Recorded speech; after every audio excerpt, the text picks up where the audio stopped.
দুপুর 12টা নাগাদ মানিকচকের ধরমপুর অঞ্চলের ওয়াহেদটোলা গ্রামে প্রচণ্ড ঝড় বৃষ্টির কারণে ঘরের চাল 2-3টি ঘরের ওপর দিয়ে উড়ে গিয়ে পড়ল ইলেকট্রিক তারের ওপর। এই মুহূর্তে খোলা ঘরের মধ্যে রয়েছেন ওয়াহেদটোলার রবিউল শেখ।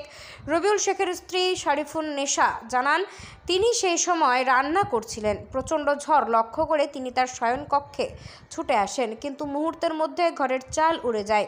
ঘরের সব কিছু ভেঙে গেছে। কোনো রকমে ছেলে মেয়েদের বাঁচাতে পেরেছেন। অন্যদিকে বাঁধের উপর এক গরিব আইসক্রিমওয়ালার ঘরের চালা উড়ে গেছে ঘরের ওপর থেকে। পাশে এক গরিব বিধবা মহিলা নুরেশা বিবির ও ঘরের ব্যাপক ক্ষয়ক্ষতি হয়েছে। আশ্চর্যের বিষয়, গ্রামটিতে যারা সব থেকে গরিব তাদেরই উড়েছে ঘরের চাল। কথায় বলে, যেখানে গরিবের ঘর সেখানেই লাগে ঝড়। মেরাজুল শেখ, রবিউল শেখ ও নুরেশা বিবিরা কোনোদিনই ইন্দ্র আবাস যোজনা রাজ্য সরকার থেকেই কোনো ঘরই পাননি, অথচ নুন আনতে পান্তা ফোড়ায় অবস্থা তাদের। মেরাজুল শেখ ও নুরেরা বিবির গঙ্গা ভাঙনের পর এখনও বাঁধের ধারে কুঁড়ে ঘরের মধ্যেই বাস করছেন। 1 কাঠা জমি কেনার সামর্থ্য হয়নি। সামনে ঈদ, কিভাবে ছেলে মেয়েদের পোশাক কিনবেন, কিভাবে ঈদ করবেন সেই টেনশনে আছেন। তার উপর ঘরটা ভেঙে গেল, যেন মরার ওপর খাড়ার ঘা। এমতো অবস্থায় প্রতিটি পরিবার ভিডিওর কাছে সাহায্যের জন্য প্রার্থনা করেছেন। এই মুহূর্তে পরিবার তিনটির এমনই শোচনীয় অবস্থা, কুরবানি দিতে পারবেন কিনা সন্দেহ রয়েছে। মালদা থেকে পরিমল মণ্ডলের রিপোর্ট, উত্তরবঙ্গ টুডে 24। এই যে ঝড় বৃষ্টি হয়েছিল তাতে কি হয়েছে এখানে? মানে আপনি গ্রামে অনেক ক্ষতি হয়েছে। রবিউল শেখের বাড়িটাতে পুরোটা বাড়িটা নষ্ট হয়ে গেছে। সেই বৃষ্টির বিরুদ্ধে তারের উপরে পড়েছে, তারের উপরে তার ছিঁড়ে গেছে। আমাদের গ্রামে এখন লাইন নাই, পুরোটা অসহায় গ্রাম। সে এত গরিব, দরিদ্র গরিব, মানে এত যে গরিব, সে বাইরে আছে এখন। ওর বাচ্চা কাচ্চাগুলোকে তিরপাল দিয়ে কোনো রকম ব্যবস্থা করেছে যেন বৃষ্টিতে বাঁচতে পারে। আর কোথায় হয়েছে?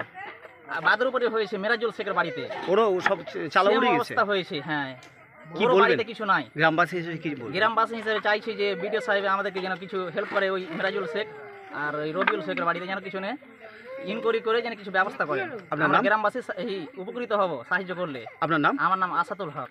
আপনার বাড়ি? টোলা বাড়ি, ওয়াহিদমারা। মানে কি হয়েছিল আজকে আপনার বাড়িতে, মানে যে বৃষ্টির সময়? ঝড় বৃষ্টি এসেছিল, অনেকটা ঝড়। আমার ওড়ে বাড়ি, ঘরে তো অনেক ঝড় লাগে।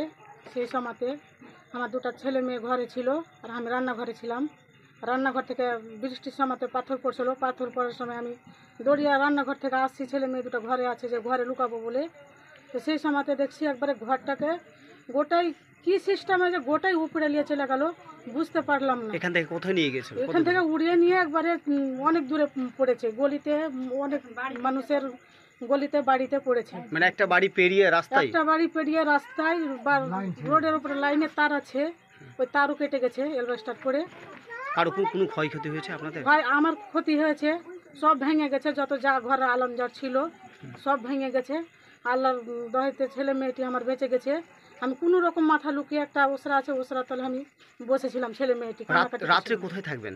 রাত্রে থাকার জায়গা নাই, কোনো রকম একটা ব্যবস্থা করেছে ওসরাতে, ওখানেই থাকবো। এখনকার মতন থাকার তো জায়গা নেই। উপরটা কি ঢাকার ক্ষমতা রয়েছে? উপরটা ঢাকার কোনো ক্ষমতা নেই, একটাও পয়সা নেই। কি চাইছেন? সামনে তো আমি ঈদ। চাইছি বিডিও সাহেবের কাছে যে কিছু আমাকে দিক। সামনে ঈদ আছে, আমরা অত্যন্ত গরিব, আমাদের কিছুই নাই, আমরা খেটে খাই শুধু, তাছাড়া আমাদের কিছুই নেই। ওটাই বলছি যে বিডিও সাহেবের কাছে আমরা কিছু চাইছি। আগে আমাদের পরব আছে, আমাদের কাছে একটা পয়সাই নেই। আপনার নাম? নাম শরীফুন নেশা। আপনার স্বামীর নাম? রবিউল শেখ। দাদা, আপনি কি কাজ করেন? আমি আইসক্রিম বিক্রি করি। আইসক্রিম বিক্রি করে 200-300 টাকা পাই, ওটা দিয়ে আমাদের সংসার চলে। কতজন আছে আপনার সংসারে? আমার সংসারে দুটা ছেলে, দুটা মেয়ে, আর আমরা 2 জন স্বামী স্ত্রী। এই যে বাড়ি আপনার এরকম করুণ অবস্থা, আপনি কি কোনো ঘরটার পাননি? না, আমি সরকারি কোনো অনুদান পাই না। আমার কোনো 2 কাঠা জমিও নাই, আমি সরকারি কোনো ঘরটার পাইনি। একটাও ঘর নাই, আমাকে সরকার ঘরও দিচ্ছে না। আমি এখন ঘরটার ভেঙে গেছে, সামনে ঈদ আছে, আমি বাচ্চা কাচ্চা নিয়ে কীভাবে থাকবো? আমাকে একটা ঘর দেওয়া হোক। আমি এই বাঁধের উপরেই বাড়ি করে আছি।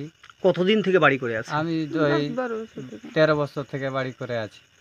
কোনো ঘরটার পাননি? না, আমি কোনো সরকারি অনুদানই পাইনি। তো আমি সরকারের কাছে একটাই অনুরোধ, যে আমাকে যেন একটা ঘর দেওয়া হয়।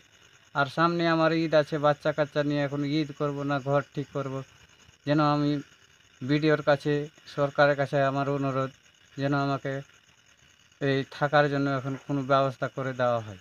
এলাকাবাসীর কাছে আমার অনুরোধ, যেন আমাকে পারে তো সহযোগিতা যেন করে। আপনার নাম? আমার নাম মেরাজুল শেখ, আপনার বাড়ি?